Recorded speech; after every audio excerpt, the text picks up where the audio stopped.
নীরব খেদুক্তি। বিদ্যুৎ তরফদার।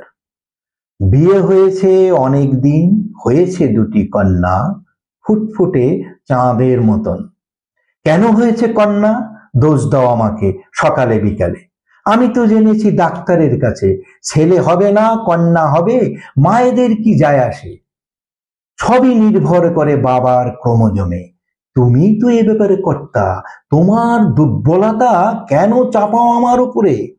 জানো তুমি ডাক্তারের কাছে, লেখাপড়া শিখলে না, মূর্খ হয়ে রইলে। কেন তুমি করো অত্যাচার, বারে বারে গায়ে তোলো হাত? আমার বাবা দরিদ্র বলে, না আমার অর্থনৈতিক স্বাধীনতা নেই বলে? সবকিছু সহ্য করি মুখ বুজে নীরবে। হোক মেয়ে, আমি তো ওদের নিয়ে আছি সুখে, ওরা হচ্ছে দিব্যি মানুষ। ঠিকমতো মানুষ করতে পারলে পুত্রের অধিক হবে। আর তোমার পুত্র যদি হয় তোমার মতন, কি লাভ সে পুত্রে?